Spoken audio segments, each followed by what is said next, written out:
नमस्कार दोस्तों, मैं सबसे पहले उन सभी भाइयों का धन्यवाद देना चाहता हूं जिन्होंने मुझे अभी तक सब्सक्राइब कर दिया है। जिन्होंने नहीं किया है मैं उनसे भी आग्रह करता हूं कि वो मुझे भी फॉलो एंड सब्सक्राइब करें, जिससे मैं और भी वीडियो आपके लिए ला सकूं। तो आज मैं आपसे बात करूंगा फैक्ट्री एक्ट के बारे में। फैक्ट्री एक्ट यानी जहां पर आपको मैन्युफैक्चरिंग प्रोसेस स्टार्ट करना है वहां पर ये फैक्ट्री एक्ट 1940 एक्ट लागू हो जाता है। फैक्ट्री एक्ट के लिए आपके पास कम से कम 10 वर्कर या फिर प्लस इलेक्ट्रिसिटी पावर होना जरूरी है, या 20 वर्कर हैं कम से कम और उस जगह पर आप इलेक्ट्रिसिटी पावर का प्रयोग नहीं करते हैं तब भी आपका फैक्ट्री एक्ट लागू हो जाता है। तीसरा होता है इसका लीगल प्रोविजन। इसमें जरूरत क्या क्या चीज़ों का जरूरत पड़ता है, तो जरूरत है इसमें फैक्ट्री एक्ट का डेफिनेशन बताना पड़ता है, अप्रूवल लाइसेंस एंड रजिस्ट्रेशन का लेना पड़ता है, ऑक्यूपायर को नोटिस कराना पड़ता है, फॉर्म 2 ऑनलाइन फिलर मतलब सेक्शन 2 में ऐसा बोलता है कि फॉर्म 2 भर करके उसका ऑनलाइन या ऑफलाइन तरीके से हम इसका फॉर्म फिलअप कर सकते हैं, और इसमें रजिस्ट्रेशन नहीं कराने पर पेनाल्टी भी लगाई जाती है। उसके बाद इसका प्रोसेस क्या होता है, तो प्रोसेस क्या है, सबसे पहले इसका प्लान अप्रूवल कराना होता है। तो प्लान अप्रूवल कराने के लिए हमको लेआउट का सबमिशन करना पड़ता है। किसको?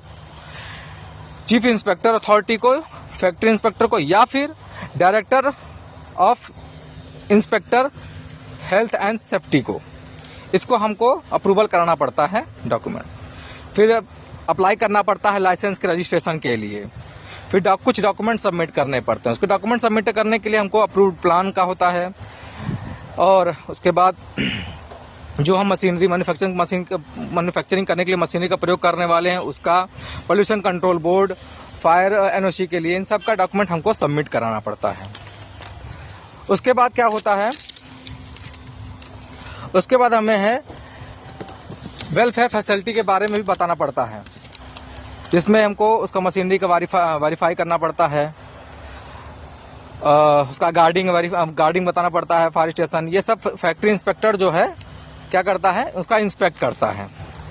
तब जाकर के पांचों, उसके बाद होता है हमारा कि जो फैक्ट्री एक्ट है उसका लाइसेंस हमें अप्रूवल होता है। तो वो लाइसेंस भी जो है हमें मिनिमम 1 ईयर का होता है और मल्टीपल भी हो सकते हैं। अब वो हर स्टेट का अपना अलग अलग होता है। उसके बाद आता है फीस।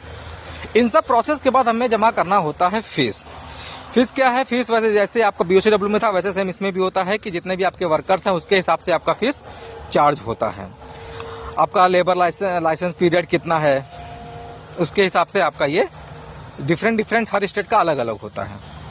उसके बाद अगर आपका जब लाइसेंस रजिस्ट्रेशन आपका खत्म होता है तो आपको उसको रिन्यूअल भी कराना होता है। तो रिन्यूअल खत्म होने के पहले ही आपको उसको क्या करा देना, रिन्यूअल करा देना, अदरवाइज आपका क्या लगेगा, उस पर पेनाल्टी लगता है। उसके बाद पेनाल्टी जो है आपका वो मिनिमम समझ लीजिए 1 साल का 1 लाख का रुपये का लगता है, और इसमें इम्प्रिजमेंट जेल भी हो सकती है आपको। ये पॉसिबल है चांसेस अगर आपको के कंपनी में कुछ भी दुर्घटनाएं घटित होती हैं तो। इसके बाद आपको कुछ डिस्प्ले करने पड़ते हैं। डिस्प्ले मतलब नोटिस बोर्ड के तरह आपको डिस्प्ले करना पड़ता है कि आपको muster roll, wages register, accident register, health and safety policy, abstract of factory act, local language में इमरजेंसी कॉन्टैक्ट नंबर, ये आपको डिस्प्ले बोर्ड में दिखाना पड़ता है जहाँ पर आपकी कंपनी इंस्टॉल हो रही है। उसके बाद जो सबसे मेन चीज़ है, इंस्पेक्टर, जो फैक्ट्री इंस्पेक्टर होता है उसका फोकस कहाँ होता है, उसका वैलिड लाइसेंस पर उसका फोकस होता है। अप्रूव्ड लेआउट और प्लान जो हमें आ रहा है, अपॉइंटमेंट जो हमने किया, ऑक्यूपायर का अपॉइंटमेंट, उसके बाद सेफ्टी एंड हेल्थ का कंप्लायंस रजिस्टर। तो ये सब चीज़ें हैं जो फैक्ट्री एक्ट में चीज़ें लगती हैं। तो धन्यवाद दोस्तों, अगर मेरा वीडियो आपको अच्छा लगे, पसंद आए तो लाइक और सब्सक्राइब करना ना भूलें। धन्यवाद।